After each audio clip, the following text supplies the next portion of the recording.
The story of America is often told as one of pioneering spirit and manifest destiny. But there's another story, one that begins long before the United States was even a dream. It's a story of conflict, of survival, and of a clash between two worlds that would forever shape a continent. This is the story of the American Indian Wars. From the moment the first European ships landed on the shores of the New World, the fuse was lit. In the early 1600s, as colonial settlements began to dot the landscape of what would become New England, the initial encounters between colonists and native peoples quickly soured. The hunger for land was insatiable. Conflicts like the Pequot War in 1636 were not just battles. They were brutal campaigns of extermination. Entire villages were wiped out, and the balance of power began to shift dramatically. Less than 40 years later, King Philip's War erupted, engulfing the region in one of the deadliest conflicts in American history, relative to the population. Thousands on both sides were killed, but for the native tribes of New England, it was a devastating blow, shattering their societies and marking the start of a centuries-long struggle against displacement and the loss of their ancestral lands. After the United States won its independence, the nation turned its eyes westward.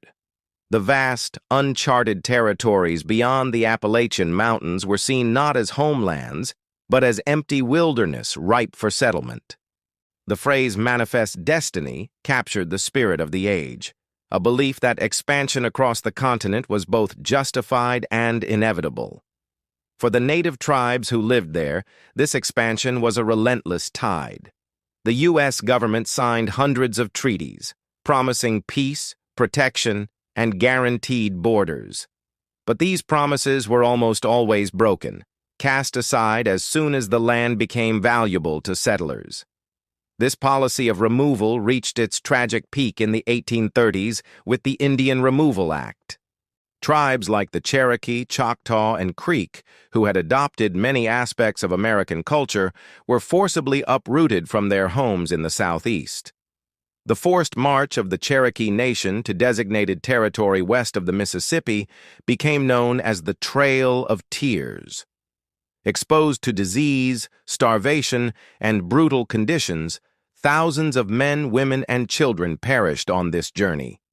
It was a betrayal etched into the very soul of the nation, a stark example of promises made and cruelly broken in the name of progress. As the 19th century progressed, the frontier pushed deeper into the heart of the continent, across the vast expanse of the Great Plains. This was the domain of the horse cultures, the Sioux, Cheyenne, Arapaho, and Comanche. For them, the buffalo was life, providing food, shelter, and spiritual sustenance. But the arrival of settlers, prospectors searching for gold, and the iron horse, the railroad, cutting through their hunting grounds, threatened their entire way of life. The result was a series of epic and bloody conflicts known as the Great Plains Wars. Legendary leaders rose to defend their people. Red Cloud of the Lakota Sioux led a successful war that forced the U.S. to abandon forts along the Bozeman Trail. Figures like Sitting Bull, a spiritual leader of immense authority, and Crazy Horse, a brilliant and fearless warrior, became symbols of resistance against overwhelming odds. These wars saw famous battles that have become part of American folklore. The Fetterman Fight, where a company of U.S. soldiers was completely wiped out, and the most famous of all, the Battle of the Little Bighorn in 1876. Here, an alliance of Lakota, Cheyenne, and Arapaho warriors, led by Crazy Horse and Gall, annihilated the 7th Cavalry under Lieutenant Colonel George Custer. It was a stunning victory for the tribes, but it would be their last major stand. The shock of Custer's last stand only hardened the resolve of the U.S. government to crush all native resistance once and for all. Life on this ever-moving frontier was a brutal existence for everyone involved, for the U.S. soldiers garrisoned in remote forts. It was a life of isolation, poor conditions, and constant tension.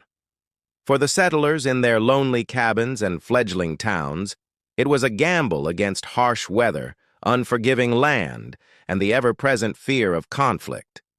But for Native Americans, it was a fight for sheer survival.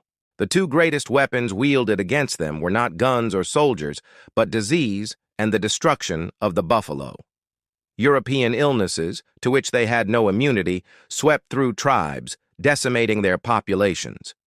At the same time, the once mighty herds of buffalo, numbering in the tens of millions, were systematically slaughtered, partly for their hides, but also as a deliberate military strategy to starve the Plains tribes into submission.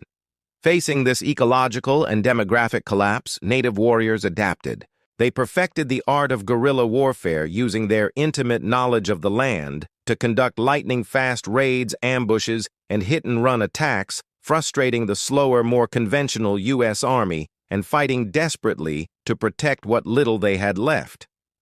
The reservation system was established, confining tribes to fractions of their former territories, and a way of life that had endured for millennia began to vanish. By the 1880s, the era of open warfare was drawing to a close. The vast resources and industrial might of the United States proved to be an unstoppable force.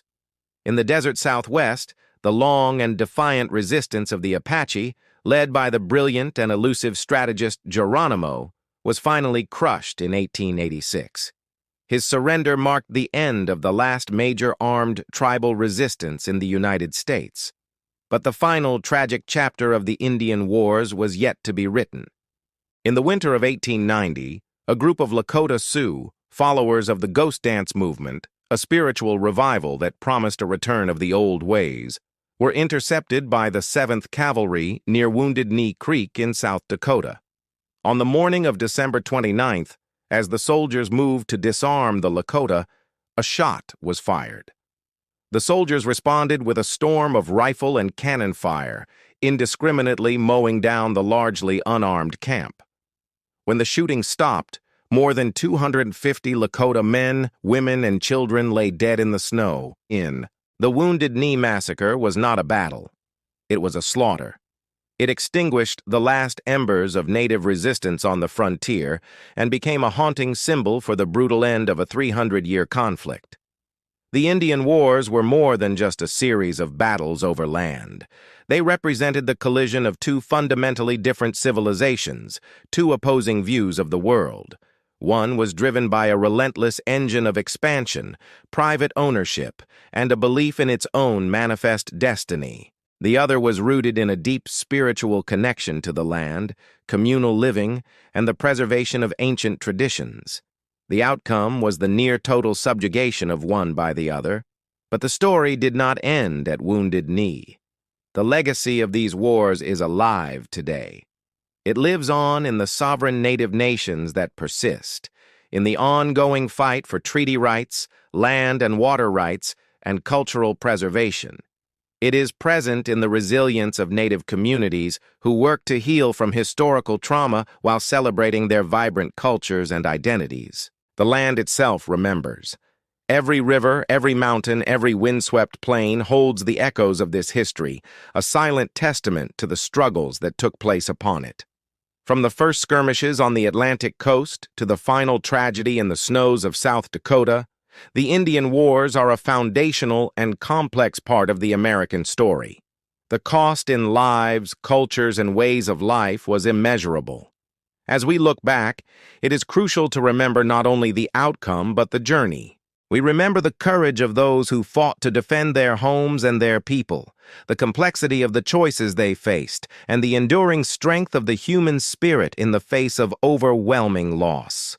Their stories are not just a tragic chapter of the past. They are a living part of our present, teaching us profound lessons about justice, resilience, and the true meaning of freedom. Thank you for joining us on this journey through a pivotal and often overlooked part of history. If you found this video insightful, please give it a like and subscribe to our channel for more deep dives into the stories that have shaped our world. We'll see you next time.